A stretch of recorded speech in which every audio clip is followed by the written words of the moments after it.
Hi folks and welcome to the Gersnet Storm-lashed or Livingston at home in the League Cup quarter-final. Which one is going to wreak most devastation on our life's preview pod? Coming to you in association with Forest Precision Engineering. My name is Alec Anderson, and yes, I know we had 3 guys doing the pod on Sunday night. We had 2 guys on our Friday night pod, and here we are, Wednesday the 27th of September, and it's me on my fat Todd. But I can assure you, we do know our best formation. We are working to a plan. The plan is working swimmingly. 3 clean sheets on a trot. What more do you want? It's the calm before the storm. The storm Agnes has actually hit the UK as I speak. It's rattling the old windows, and it's you want a tree to come down and maybe hit the train line, and that's you can't get to the game tonight. You're wanting like a bush or something to blow into your car, and you can't drive to the game tonight. You're wanting Storm Agnes to flood the Ibrox pitch so you don't have to go and watch that game tonight, because it's no me. I'm definitely up for it, and I've just had to press that button at TiVo or whatever it is you call it. I'm too old, I don't know what the terms are these days. It's just press record for me. It's Virgin Media. You would be Virgin, yeah, fat happy clapper, yeah, I know, but it comes up with that message. Do you want to record for an extra hour? It's a live sporting event you're recording. Do you want to record for an extra hour? And this is Viaplay, the channel, the Swedish station that is also sponsoring the very cup competition which we are watching Rangers play in tonight.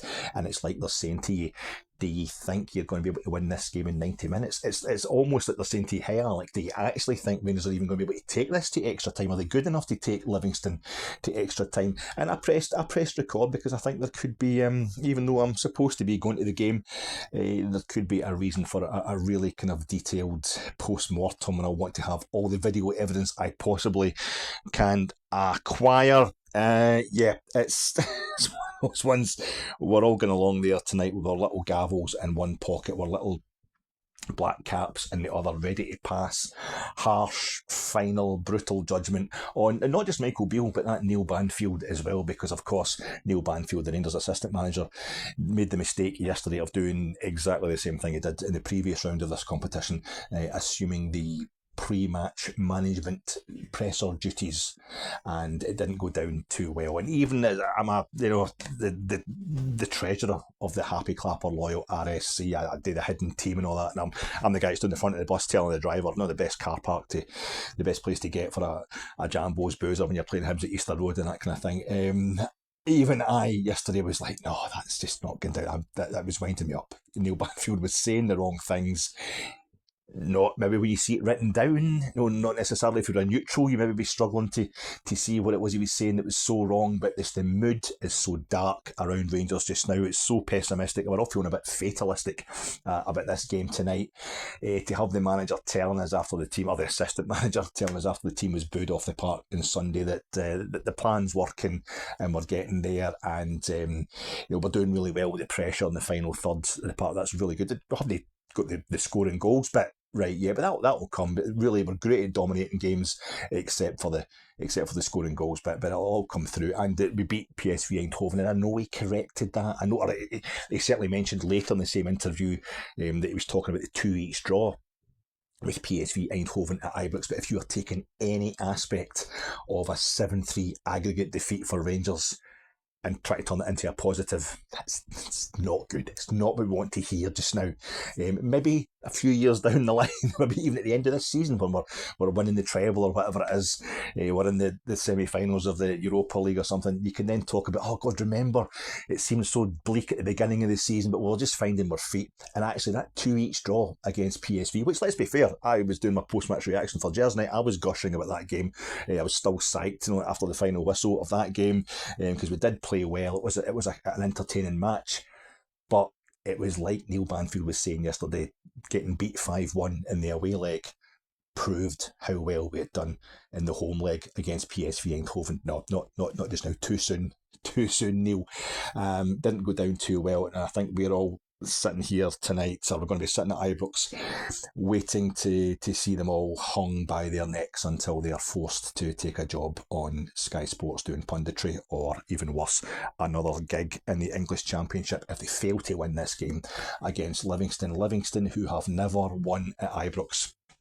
The League Cup, which Livingston and Rangers have between them lost 3 of the last 4 League Cup finals. Livingston have won the League Cup once, 2004. They beat Hibs in the final after Hibs had beaten us in the semis. And I think we're the only team Hibs can actually beat at Hampden. We've won it 27 times. We won the League Cup 27 times. Now, Livingston they won the Petrofac Training Cup, the Challenge Cup, the season before we did, and they've also lost the final once, just as we did. So we've got the exact same record when it comes to the Petrofac Training Cup, which is a lower league competition that we don't even want on our CV. When it comes to the League Cup, Livingston have won it once. We have won it 27 times, more times than any other club in Scotland, substantially, even though we haven't won it for 13 years. It feels like a lifetime. And if you're 13 years old, it is a lifetime since Walter Smith's last triumph in a cup competition for Rangers. Season we also won the league 2011 with that beautiful final at Hampden when Jelavic scored that super sexy delayed gratification winner, spinning out of the post and then agonisingly slowly back in to the goals. And it feels like we've been paying the price for how beautiful that game was for the last decade and more. We need to get it back. I love the League Cup. I love that little trophy, like three-handled thing. It's not got a lid on it. And even though it's, like the second oldest of the domestic trophies and by far the youngest of the 3 main domestic competitions, I just feel there's something really kind of reassuring, like post-war, kind of Sunday post at your gran's on a Sunday afternoon while it's a bit dull outside and you're reading the Bruins and Ur Wully while there's actual coal on the fire. And I don't know, there's something really cosy and warm about the League Cup, and it's been a cold 13 years without it. And the crazy thing is I'll be getting the Michael Beale tattoo on the beer gut if he actually wins the thing, because I feel as if the League Cup is actually vital. It's the final piece in the jigsaw of us getting back to being the Rangers that we all know we should be. I think you've got to win everything once, do everything once. We've been in the Champions League group stages once since 2012. We've been in a European final since 2012. We've won the league title since 2012 once. We've won 1 Scottish Cup since 2012.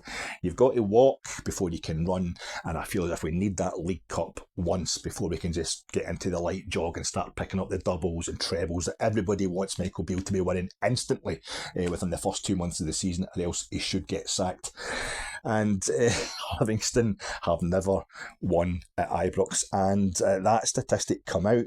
I noticed it straight after we beat them 4-0 in the league earlier this season. We beat Livingston 4-0 in the Premiership at Ibrox this season, and even that wasn't good enough. It's our biggest win this season, and yet biggest competitive win, and yet we only scored 3 of the goals in the second half, and a lot of the Bears, people were actually leaving that game at 1-0, disgusted with how badly it was going. So maybe we are a bit harsh to judge sometimes, but the minute that statistic came out, I think it was the sports scene highlights of that game, I'd never actually thought about it, and I've probably seen every Livingston game at Ibrox, and yet it never occurred to me that they'd never won out. And I can imagine it just started, I think it felt like 2 seconds later we actually drew them in the quarterfinals of the League Cup.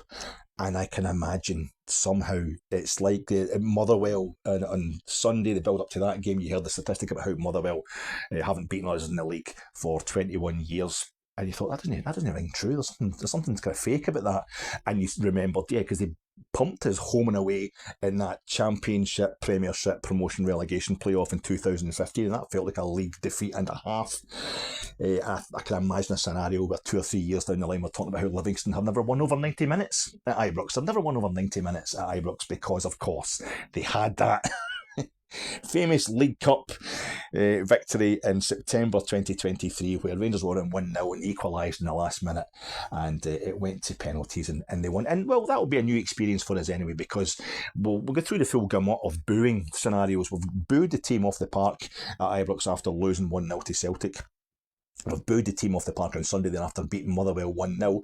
So tonight you can get a chance to boo the team to the side of the park, having finished the game, the 90 minutes at 0-0 or whatever, and then you could boo them at half time and extra time, and boo them at full time and extra time towards the penalty spot, and then whether we win or lose on penalties, it's not going to be good enough, so we can boo them off the park after the penalties as well. Just complete all the booing scenarios, and maybe that's what the team needs to move on to the next dimension Livingston have never won at Ibrox, and I feel as if it's just asking for trouble. We couldn't have had an easier draw.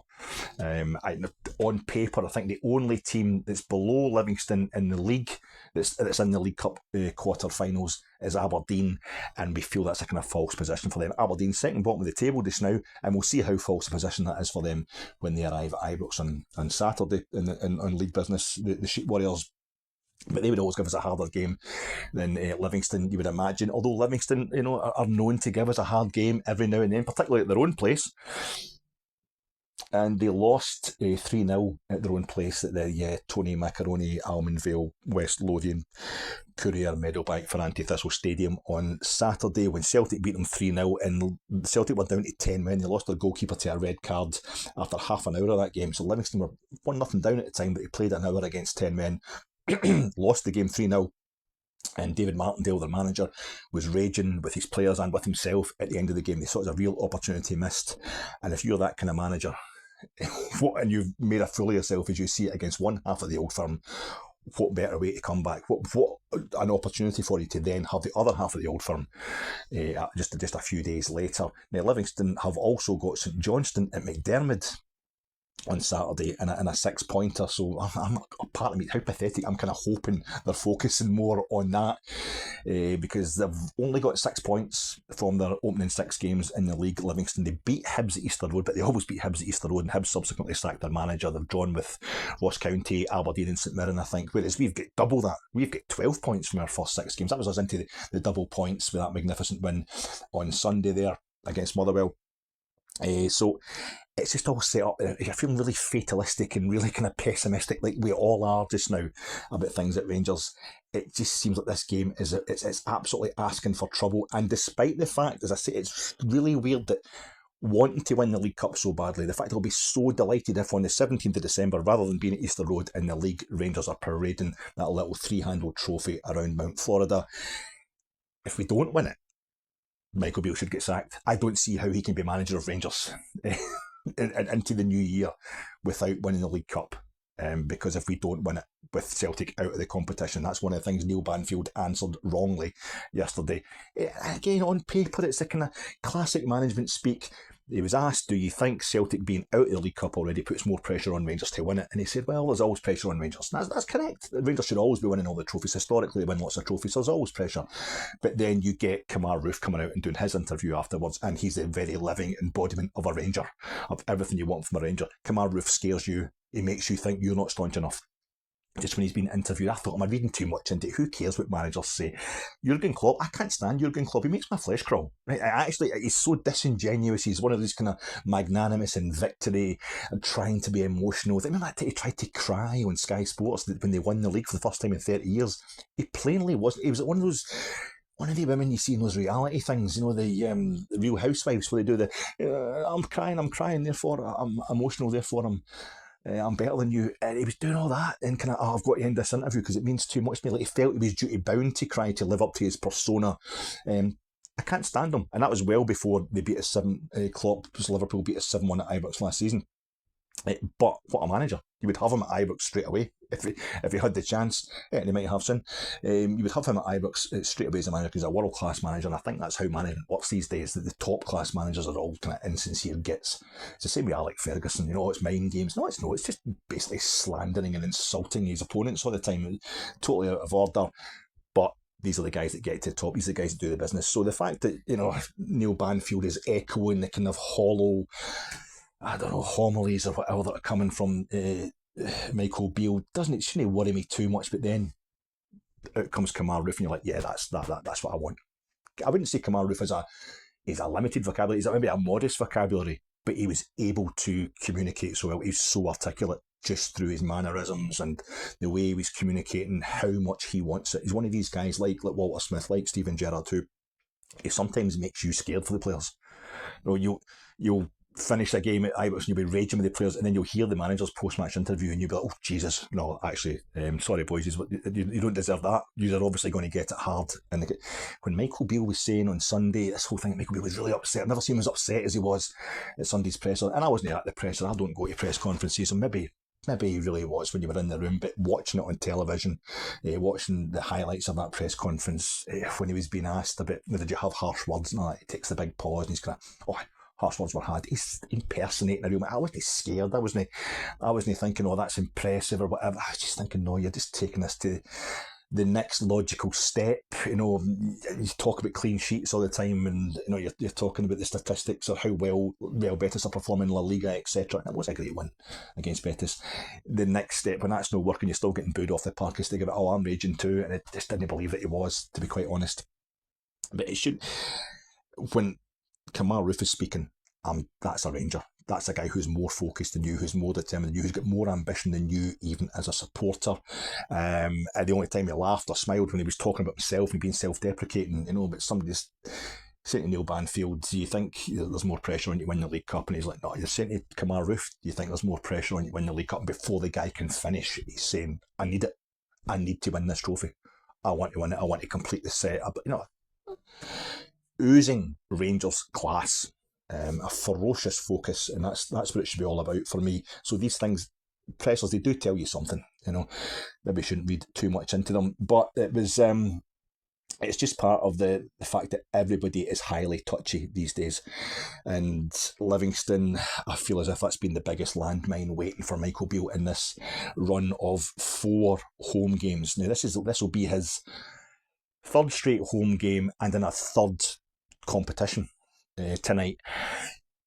Definitely passed the Real Betis in the Europa League test with flying colours. Sunday, terrible performance. Team booed off the park. But they did get the win. But then boasting, slipping in the thing about the 3 consecutive clean sheets. It's too early. It's not the right time for that. Tell that to the players. Tell them to keep having faith in the system or whatever. And, Kamar Roof was sticking up for the manager, and Kamar Roof was talking about how there is a plan, and the players, the new arrivals and that, were all being trained towards that plan. So I'm believing it when it comes from Kamar Roof, so we've got to believe it when it comes from the manager and his assistant. But I feel as if you just need to be out there and put on a good performance tonight. You need not just to be winning, but to be winning well. I don't think if we get through on penalties tonight after a 0-0, I don't think he should be mentioning that's 4 in a row in the clean sheets front. That's going to get him the sack before anything else, and before any actual result. Livingston they've played in the League Cup group stage this season. They haven't qualified for Europe, so I think this is their 5th game. 6th game tonight, and they've conceded 1 goal in the League Cup. We've only played 1 game. It was against Morton, who I think are below Ayr United in the Championship just now, who Livingston beat Ayr United 2-0 the previous round. We only beat Morton 2-1, and it was an awful performance, a terrible day at Ibrox that we got through, and just Michael Beale doesn't have a great record in the Cups. Now, I know the obvious thing, the major criticism of he hasn't won anything. I feel that's unfair. I feel he's taken the brunt there of the 2 trophies in 11 years thing, when he's only a tiny part of that problem. And I feel that's a criticism that can be broken down as well. I don't really feel that's a fair criticism. But when he lost both those games to Celtic at Hampden last season, Scottish Cup semi-final, League Cup final, I don't blame him for that. He's up against a manager who has now proven himself, Ange Postecoglou, setting the Premier League alight. He's got Spurs absolutely firing on all cylinders, and they're loving it down there because he's a bit of a personality as well, by being a bit gruff and a bit honest. It's amazing what they lap up down there. Maybe that's what Michael Beale's buying into too much, trying to be a personality rather than just being a manager. And that was Ange Postecoglou has proven that he is a decent manager, and he'd had a 1.5 years longer at it, well over a year longer at it, to get things going for himself at Celtic than Michael Beale when he arrived in November of last season as manager. Excuse me. So when he's losing both those games at Hampden by a single goal, I'm not really blaming Michael Beale, because we just got rid of a manager who was losing to Celtic by 3 and 4 goals. And as I say, Postecoglou was much longer in the job, had his team firing on all cylinders at Parkhead there. And he didn't lose any game by more than a single goal to Celtic, but when he got the chance, and played Celtic after they'd actually won the league, Beale beat them 3-0. This is they won 3-0 at Tynecastle midweek last season. This is they beat Hibs at Easter Road by 3 clear goals. He won 3-0 at St Mirren last day of the season, won 3-0 at Livingston the last time we went to Almond Vale. So this idea that he's never put in a good performance as Rangers manager, he's incapable of making Rangers play good football, I think it's a bit bogus. But in the Cups, when we're playing supposedly lesser teams, like Partick Thistle in the Scottish Cup last season, we beat them 3-2, and I'm really proud of Michael Beale, what he did when Malik Tillman slept in and forgot that we're supposed to give the ball back to Partick Thistle. I'm glad that we let them equalise, but we're only beating a championship side by the odd goal in 5. Raith Rovers beat us. We beat them 3-0, but the third goal only came in 3 minutes from time. In that one, that was at home as well. We won 1-0 away to St Johnstone, and that was a night. Then it was a cracking goal from Born and a steady enough performance. But Michael Beale was kind of blaming the pitch. It could have been better if this and if that. I was just started like kind of excusey type stuff, the equivocation, which I don't really enjoy. And yeah, his only victory at Hampden, and you've got to get the credit for getting us to Hampden 3 times last season, was against Aberdeen. They were down to 10 men in extra time. It took us to extra time to beat them by the odd goal, and this is the Aberdeen side of Jim Goodwin, who then a couple of weeks later went out the Scottish Cup to Darvel. So that was no biggie. I feel as if we need to win this game tonight to keep Michael Beale on the job. We need to win this trophy to keep him in the job long term. If we win tonight, obviously we're going to the semi-finals near the start of November. And there's more opportunity between now and the start of November for him to, get a few Europa League results under his belt, start looking good in the league, and get a few more people on side. But I haven't really moved on from after that hammering in Eindhoven and the risible 1-0 home defeat to Celtic. The same as everybody else. I feel as if he's only really going to prove himself as Rangers manager for the long term by beating Celtic, and because Celtic are out of this competition, because that until the Betis game was Michael Beale's best result this season, with Celtic getting knocked out of the League Cup, meaning they can't win a treble, he's not going to get to play them again until the 30th of December, until Hogmanay's Eve, and it'll be after that League Cup final. He only gets into that game as Rangers manager if he has won that League Cup final. I think he only gets into the second half of the season as Rangers manager if maybe he's in a situation where even a draw, maybe Celtic will drop points. They're not exactly perfect under Rodgers. Maybe they'll drop points or something before we play them at Parkhead, and a draw or something would be enough to take us beyond them in the table. But I think he needs to go out there and play well and win at Parkhead to get everybody on board. But the first thing he's got to do tonight is win this League Cup game against Livingston. What's my team? Well, I think we know what the manager was telling us on Sunday, that Seema and Roof should be playing, because that's apparently why they were being rested, why they were being benched. And that was the thing yesterday with Banfield's chat in yesterday's presser, adding to Beale's chat after the Motherwell game on Sunday. They're talking about the schedule, the busy schedule, like it's onerous, and we know it's onerous physically, and but that's what we want. That's Rangers. That's what Rangers should be doing. And when you start, this is the problem. This is what we got from Kushinia. We got this from Warburton. We got this patter about, well, we should be. This is a bit harder than you realise. Nah, it's Rangers. This is what you want. And they're saying all the right things, but you want that pressure. You want the pressure of playing in all these competitions. But there's a kind of heavily implied that's going to cost. And obviously it's going to be really difficult for us to win all these games, never mind win them in style. And no, you need to be really enjoying it, loving it, and letting each game that you play grow this team together. If this team, as I think they've been totally reset over the summer, massive clear out like what we wanted, a lot of new players brought in, and it makes sense that we're ponderous in attack, that we're kind of tepid when it comes to shooting on goal and what have you. We're getting away with it at the back. I thought it was actually hit off the post, that Motherwell shot on Sunday, but it was actually Tav that was clearing it off the line. It was desperate stuff at times at the back. But if you're getting away with it, and that's building towards you becoming more confident in defence, etc., and then scoring more goals, that's fine. That's absolutely fine. But I think that you should be, telling that to the players behind the scenes just now, because it's just not, if you can't manage the situation in terms of chatting to the fans via the media, then it shows that maybe you're lacking a bit for the job. But anyway, Roof and Seema are supposed to be playing tonight because we're rested on Sunday.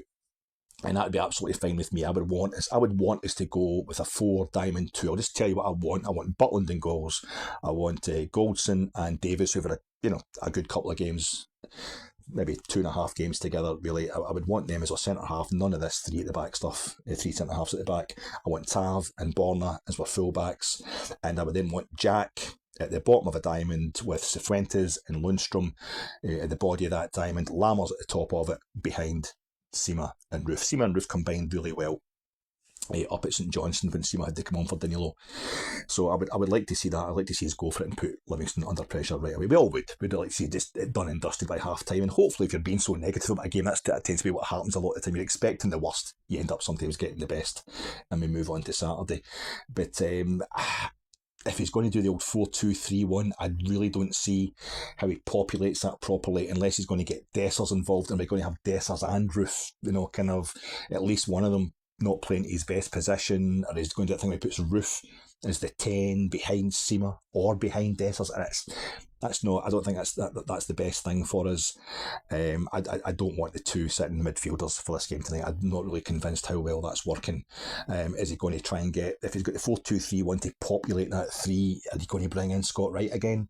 And the very reason we don't have Tom Lawrence, for example, is because it's a guy who's been out for ages, who's suddenly playing too much football. I don't know that Scott Wright can even start tonight after the length of time he's been out. Not with an injury, but just not playing and just having to come into high intensity games. It's really, and the fact he couldn't play wide in the left the other day as well. Lots of talk again from Bale about us playing with width through the middle, or playing narrowly through the middle and building pressure through there. So I think even having Rabbi Matondo was confusing him, Michael Beale. So he should be able to. I think he's going to go for the 4 Diamond 2 tonight. Now there's talk of maybe McCrory being. Some people were looking for McCrory to come in goals tonight. No, it's going to be Jack Butland. No giving chances to folk tonight. We need to get through this game. We need to be progressing in this competition, and that's why I would have Borna Barisic as well. But there's a great article on the Gersnet website today by Robert Carmichael about Ridvan Yilmaz and just weighing up whether he should be the future for Rangers at left back or left wing back, or whether it's time for him to move on. His transfer's largely been a failure. So give that a read, folks. But most of all, just get your kind of lucky white heather, your rabbit's foot, and all that. Get along to Ibrox if you possibly can. Stay safe. I'll join you for some post-match reaction from outside Ibrox if I'm not getting my waif-like figure isn't getting blown away in these high winds. Hopefully it's good news, and after that you can join David and Brian on Friday's pod for a wee preview of the Aberdeen game, but also a look back at the goings on tonight, which I hope end with a really comfortable, impressive victory for Rangers. Enjoy, troops.